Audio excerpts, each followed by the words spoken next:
Happy Thursday and welcome to On the Move with Nan and Cam. And we are joined today by a special guest. We've got Jaide Hinds-Clark with us, and we are so excited to have her on. And she's just going to share a bunch about her running journey. I feel like if you are a part of running in Richmond, once again, we feel like we say this every time with all these summertime guests we've had, but Jaide is probably familiar looking to you, especially if you're with We Off the Couch. And we had this idea. I had contacted Jaide a while ago as a former student athlete to kind of be a part of our All-Stars program on a panel that we were doing for our scholar athletes there. Wasn't available at the time because I'm assuming crushed your race. Was it the Shamrock? Was it your first full or first half? Yeah, this was my first half. Yeah. Okay. How did it go? It went great. Funny enough, I did the full first. Okay. So half felt much better. I was like, okay, I got this. But no, it was great. Nice. That's awesome. I love that. It's a nice flat course down there. We love JNA, so great race to go run. Yes, for sure. And then after that, Cameron mentioned you again because she started seeing you We Off the Couch. Well, I saw her. We met in person at We Off the Couch, and I told her, I said, I just feel like I see your face everywhere. I was like, I literally see you on like all these different accounts. Yep. Like, yeah, I am like everywhere. Yeah. It's a good place to be. Just everywhere. Just everywhere. Well, so tell us a little bit about your life. So just as you were a former student athlete at UR and on the women's basketball team. So tell us a little bit about that. And how did you get into running? I'm assuming that it was maybe like a product of basketball, but not sure. Right. No, great question. So I actually came to Richmond, I feel like, 7-8 years ago now, which feels like a really long time, and went to the University of Richmond. So I'm originally from New Jersey. I'm a Jersey girl at heart. But love Richmond, and I went to U of R, played basketball, absolutely had an incredible experience. And after the season was over, with the pandemic, we played our last game on March 7th, and then that was it. And so I came back to Richmond, and I was like, what am I going to do? Like, I'm no longer on a team, and I love teams, just a huge team-minded person. And so for me, I was like, what can I get into that, one, helps me stay active, but also gives me a sense of community? And so I was kind of looking around, didn't really know where I wanted to go. I ended up signing up for 1619, just with one of my former teammates. We planned to do it together, and I saw her for like 5 minutes, and she was gone. But as I was running, I started hearing people cheering, and like it was super high energy, and it was We Off the Couch. I didn't know at the time, and I saw a runner in a tutu having fun. I said, what is this group? And then she told me We Off the Couch, and since then I've just been We Off the Couch. But yeah, that's how I kind of got into it. I knew I wanted something, was kind of unsure about where I wanted to go, how I was going to get involved. Community is really important to me, especially with working from home. I was like, I've got to find a way to be social. And then I haven't stopped running since. Wow. Look at her go. Yeah. I love that. I do feel like the pandemic, as terrible as it was, obviously, like I feel like it really got a lot of people into more of an active lifestyle out of like, you now had time. Right. You had time. You needed something to keep your body and your mind occupied. Yeah. Exactly. Yeah. Because I knew that, I always knew that once I was done at the University of Richmond that I was going to find some community to be a part of that was related to fitness. And so, yeah, it all worked out where, I was running, found We Off the Couch, loved the energy, and then I was there like that next Monday. So, yeah, even better that it's free, because I know a lot of the times that it's like, ooh, what am I going to do? I like this class, and then it's like, this is $150 a month, and I don't want to pay for that. So it's like, wow, free fitness in the community, big, huge group, especially like on Mondays on the ladies' nights runs. It's like, wow. That's great. This is great and awesome. Love that. So you told us about how you got connected with We Off the Couch. Yeah. But what has that community meant to you since then? So how long has it been since you've been running with We Off the Couch? Yeah, so I did my first marathon with We Off the Couch in 2021. So that meant I would have met We Off the Couch in like I want to say September of 2020. Yeah, Okay. that math seems like Right. I ran with them in November 2021, so it's been about coming up on 3 years now. And I don't know where I would be or what I would be doing if it wasn't for We Off the Couch. And I mean that wholeheartedly. Like, like I said to y'all before, my wife and I are expecting. They surprised us. Some of the parents that are expecting kind of around this general time frame had no idea. And it's just stuff like that I think speaks to the community within We Off the Couch, that they would go out of their way to do something like that for Right. a group of us. And even beyond that, just having a group of people that are going to uplift you. Like, running is not the easiest thing. We all know that it's not easy. It's not. And so to create an environment that allows folks to feel safe, allows folks to feel comfortable, right? All paces, right? We're coming back for you regardless of if you want us to or not. And I think that's something that really speaks to just the love that every single person that We Off the Couch has. And I know even for me, I've had my kind of ups and downs of whether I've been able to go really consistently or whether, I'm there like once, twice a month. And no matter how long you've been there, when there's folks there who remember you and see you, like it is like it's the first time you've ever been. And so I really appreciate that energy. And yeah, like I said, I love teams. I am 6 hours away from home in New Jersey, so my parents and my brother are there, and it's like I've got a group of brothers and sisters and folks that just love you for who you are. And I think that's one of the biggest things that We Have to Couch does. We love our people. And whether you want it or not, that's why I keep going back to, whether you want it or not, it's going to be there. And so yeah, I think that's been one of the most meaningful things about We Have to Couch.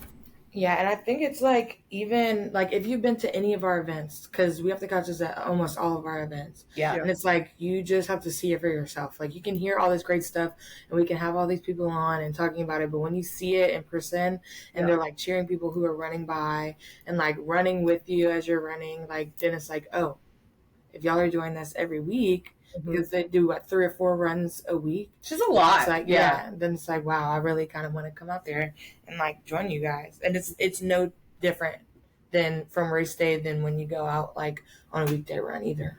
Right. Yeah. And I think too, like the people are always thinking about folks in the group. I remember, I want to say a couple months ago, one of our leads, Charity, was at the run, and it was like a rainy run. It was dark. It was where it was starting to get dark earlier, and I just did not want to be there that day. I think I had a long day at work, and I was just, I knew I needed to go just to get some movement in, and I was struggling, like getting up a hill, and Charity said 2 things: breathe and keep your head up. And it's just stuff like that where like I needed to hear that in that moment, right? And like that was so supportive of me getting through the rest of the run, because you just kind of forget sometimes. You're in your head and you're just kind of going through it, and there's always somebody in the group that is ready and able to say something that you need them to hear, or that you need to hear. And so I think again, just that family mindset that we have, there's always going to be somebody there that is rooting for you. Yes, you are correct. Yeah, that's awesome. I saw a video on their Instagram of the baby shower, and I was like, this is also like, I feel like a lot of people, even if you go to a run club a lot, people recognize you, but a baby shower type scenario is like above and beyond, and is like they take interest in you as a person and what you're doing outside of that group too, which is huge. Right. Yeah. Well, that sounds like something you're very proud of, but what is something that you're proud of, something that you're most proud of on your running journey since you've kind of started running? I think at least in this last training season, I think I'm most proud of my consistency. And a lot of that's because We Off the Couch. It's very, it's very easy to get up, grab your water pack, grab your salts, whatever you need, and then go to the run and just know that folks are going to let you know what the route is, and you just have to keep your legs moving. And so I think where I've grown is, it's really fun to run with a group of people, and then it feels challenging to, run around the neighborhood by yourself, right? That encouragement is not there. It's easy to say, all right, well, I'm tired. I'm going to, stop here and then turn back home. And so I think I am really proud of the way that I've been able to push myself since being with Me Off the Couch. Like, again, a lot of that encouragement of you can do this, keep going, like all of that happens at the runs is something that I think about when I'm on runs by myself, right? So I'm like, Charity's telling me to breathe right now. There's a lot of things that are going through my mind as I'm running by myself that has come from Me Off the Couch. And so I think consistency coupled with just kind of the building or the growth of like my mental toughness is probably something I'm most proud of. Yeah, that hits for me. I feel like consistency, if I was going to answer the same question, I'd say the same thing. Because I think people think that once you start doing it, it gets like easier. Mm-hmm. And it does, but like it's such a rewiring of your brain to like keep, like it's still like, no, I would prefer to go home and lay on the couch. I would rather be on the couch. Yes, exactly. On the couch. I would rather be on the couch. But like you have to rewire your brain to think that like you know that it's going to make you feel better and that it's good for you mentally and physically. But like, yeah, it's a struggle, and it's not. I know people think that like if you're running out there that you love running, but it's like, no, I'm on mile 0.65 in the neighborhood being like, I want to go home. I'm going home now. Yeah. Like, I'm ready to turn around. Especially right now. And that's where like community makes it so much better because, you have those thoughts of like, yeah, I just would love to turn around. And then you're like, no, but I don't want to miss what's going to happen with community or miss. Right. Yeah. Because there's even times where I'm like, all right, I am home. I'm not going to go today. And I'm like, but I want to see my friends, right? Yeah. But I have friends. Yeah, exactly. Or even if you are on the run and like you said, like you're tired, because sometimes you do get in your head and sometimes it's just not a good day. And you're like, God, I'm not doing good today. Like, this really sucks. Like, I'm giving it 100%. But then there's always somebody beside you. Yep. So it's like you're not by yourself. If you were out on a run by yourself, you'd be like, oh, I suck, like boo, I just need to turn around, bad day. No, there's somebody beside you who's like going through the same thing. So it's like, oh, maybe it's not as bad as I thought. Like there are other people who are literally going through what I'm going through on this little run. Yeah. And I'm like, oh, okay. All right. Exactly. Yeah. Go self. What advice would you give to someone who's just started to run or just started to like try to be more active? Yeah, I would say just start and keep going. I think it's really easy to start the thing and then, schedules change and events happen and there's so many things that get in the way of wanting to move. And I think also trying to figure out what movement looks like for you. I think sometimes in the fitness community, like we can say that, it has to be 5, 6, 7 miles for it to count, or it has to be, a certain pace for it to be something that warrants, being proud of. And I think that's false. And I would just encourage people to figure out whatever, feels good to them.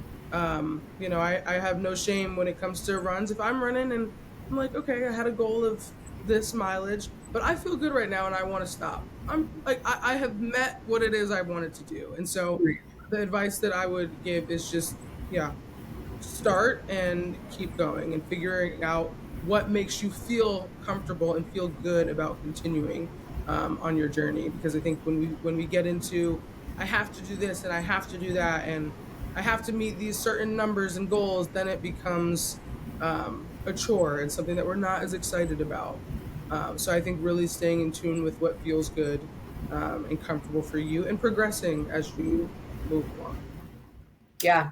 Which like I am guilty of being somebody that's like motivated by like my Apple Watch goals and numbers and things like that. But I also think like sometimes you have to take a step back and be like, is it taking the joy out of it? Like it's great to have goals. And if you're a goal motivated person, like that's perfect. But I feel like, you got to really think like, is this like am I doing it now for like a bad reason or like the wrong reason of it when it's like, it was supposed to just be me getting out there and doing something for myself. Yeah. And also movement is movement. Right. You're always like, people always, you're definitely right. People think that you have to have this like well-rounded number on your fitness tracker that says that you did a workout or that if you did something, you can't stop and you have to run 5 miles. And like moving is moving. Yeah. Literally doing like anything, getting up and getting your body moving is like something. Yeah, there's a lot of people who aren't doing that. No, exactly. And that's like, I definitely agree. Like, find whatever works for you. Don't just like do whatever, join a run club because everybody's joining a run club. Like, do it because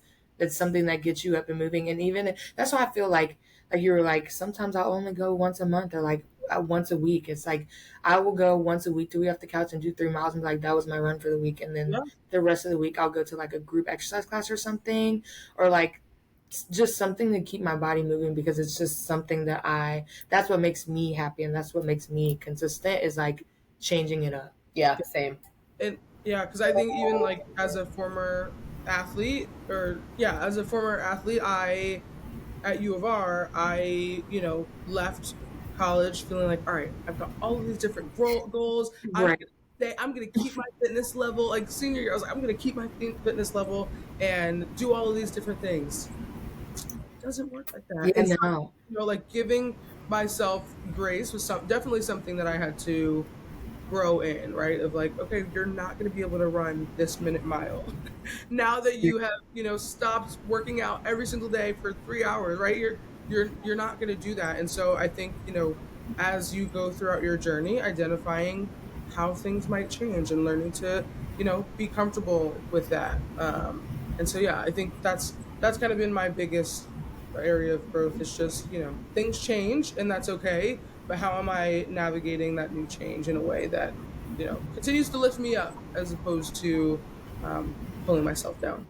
Right. And I feel like sometimes it's almost harder for student athletes once you leave college, because I know once I left, I was like, okay, I have my workouts, like I'll know exactly what to do. Yeah. No, I did not know. Like, I knew what to do, but I was like, oh my gosh, this freaking sucks. Like, what is happening? To this day, something that you don't recognize in the moment, but I've always loved my strength coach. I always love all of our staff that works with us, and I miss my strength coach more than anybody in this planet. The fact that I would wake up and go to the facility and I was just told exactly what to do. Right. My goals, okay. There wasn't really an option not to do it. So exactly. You know what? You miss that plan when you don't have it anymore. But yeah, something that I truly, truly miss. Yeah. I think that is another thing. Like, that is a positive from it, is that like once I started realizing, I was like, okay, the workouts aren't going to be the same. Like, I'm not going to be able to do what I could do. Yeah. But you start think of it as like, when I was in school, there was no like, oh, I don't feel like going. Mm-hmm. Like, it's literally, you have to go. Like, you can't choose to not go. Yeah. So I was like, maybe if I think of my workouts, like working out by myself as like you can't not go. You have to go because like you don't have the choice. And I was like, that makes it a lot easier, because then obviously I'm not going to get in trouble now because I'm on my own. But if you start thinking like, oh, can't miss that, like you got to go, then it kind of like helps, definitely. Kind of changing gears, since we're now going to go into what you do. I'm fascinated by it. And changing hats.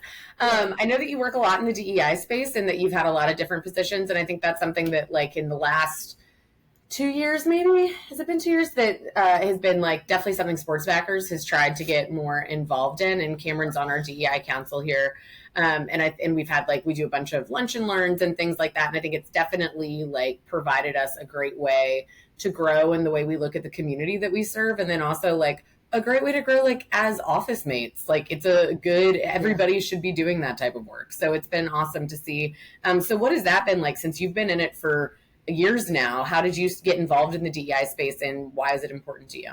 Yeah, it's so important to me. I think, as a person with a lot of different identities, I understand the power of community and what it feels like to be able to be yourself. And I always am finding and trying to seek opportunities where I can be a part of creating that for somebody else. I think a lot of the way that I am and who I am is really a product of the communities that have allowed me to feel safe and supported. And so, whenever there's opportunities to do that, I'm like, sign me up. But full time I work in suicide prevention and mental health. And that's something that's really passionate to me, right? Like there's so much going on in the world. And if I can have a piece of, supporting folks beyond, just my local area, that is going to be something that continues to motivate me. And, I think about community, and I think about what the University of Richmond did for me and how important it is for me to stay connected. That, again, I think when we prioritize really being intentional about creating safe spaces for folks to truly be authentic, then that's when our community thrives, because you have a community of people who are open to supporting folks, open to new perspectives and new ideas, and it just makes us grow. It pushes us as a community. We couldn't all just do all the great things that our community has to offer with a couple of people. We need a large group of people that can help inform and bring ideas to the table that will help us grow. And so, yeah, I think the reason why I'm so passionate about DEI and community is because of how it impacts lives. Like, lives are saved when we do the work together, and we show up for folks in the way that we need to. Yeah. I love that you get to work in like a job that you're so passionate about. Because I think I talked about this last week too. Is like being able to do what you love for work is just like, it makes you even more passionate about it because you get to actually do it all the time. So yeah. And I think we always, that's like something too, and I'm sure you feel the same way, but like we talk about, this is both of our first full-time jobs.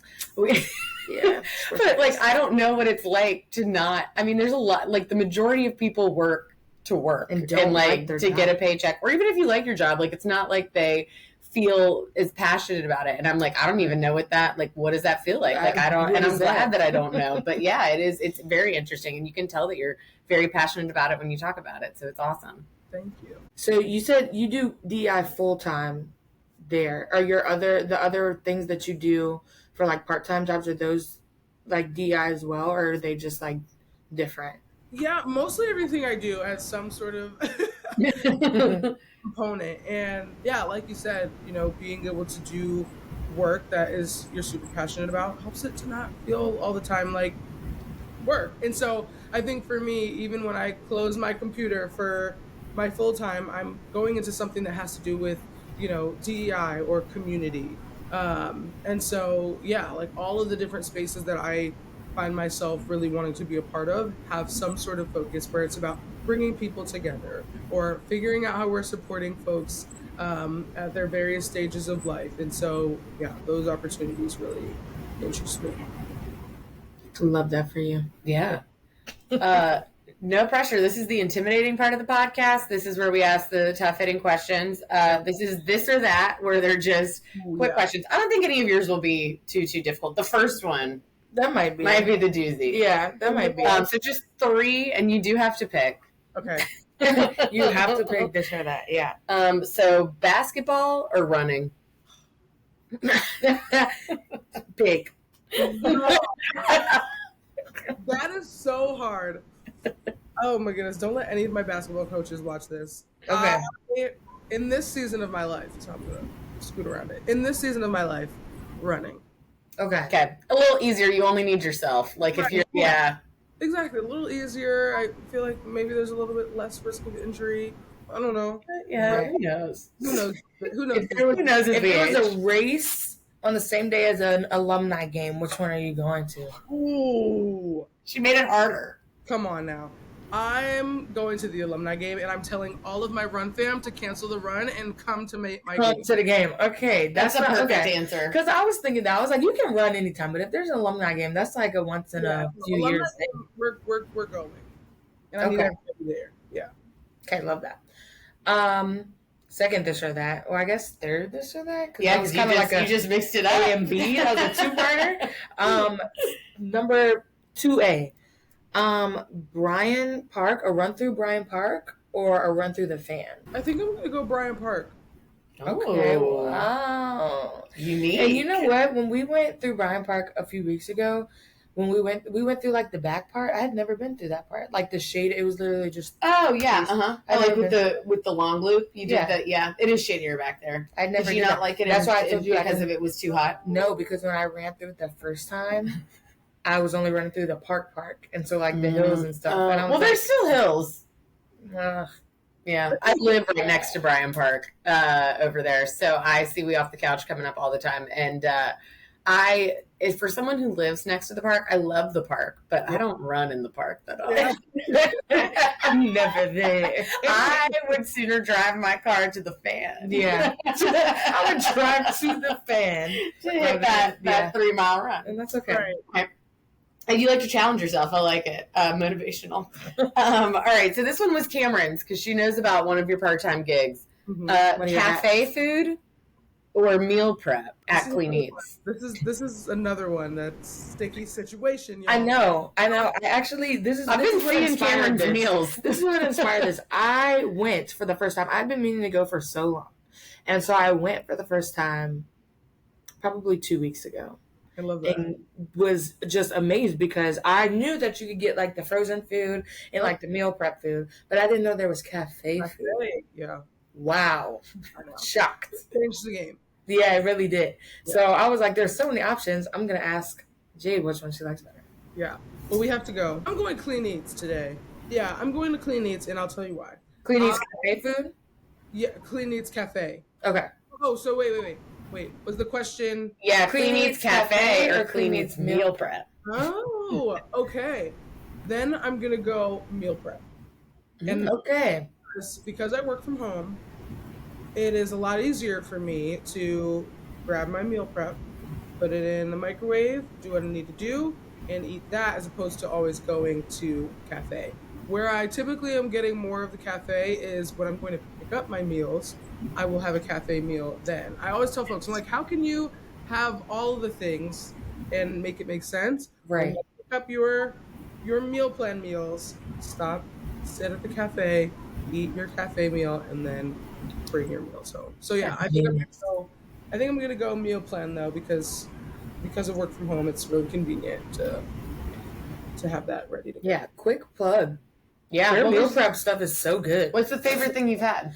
I think probably the stir fry. I had like a steak stir fry. It was good. Yeah. Other than the cafe, the watch your waist wrap. Every time. It's so good. So good. But that's cafe food. Yeah, we've got some new menu items too. So I'm not sure when you went, but there's been some new menu items to look out for. Yeah. And that's the day it changes. So I'm like, it's just not like super close to me. Yeah. But I'm gonna go back. But that's why you gotta go and then eat at the cafe. I have to go get some stuff there. When we had our Kids on the Move coaches meeting, I think it was like in the fall. They gave us the free one free frozen meal. Yeah. And so I gotta go get one of those. So I have to go back. Oh yeah, I know you definitely do. Yeah. I'll be back. Love it. Well, hey, plan it next time. We can go with Jade. You're right. Yeah. Let's do it. Meet you there. Well, thank you so much for joining us. This was great. And especially good luck on the journey of being a mom soon. I know. Wow. I appreciate it. Jaide Hinds-Clark will definitely, once ready, be at We Off the Couch runs, and I'm very excited for that. You're going to join the stroller gang there? Stroller gang for sure. I love that for you. Thank you. That's great. Well, we wish you guys all the best and can't wait to see baby. And just thank you so much for taking the time. We really appreciate it. Absolutely. Thanks. Bye. Thanks, Jade. Bye.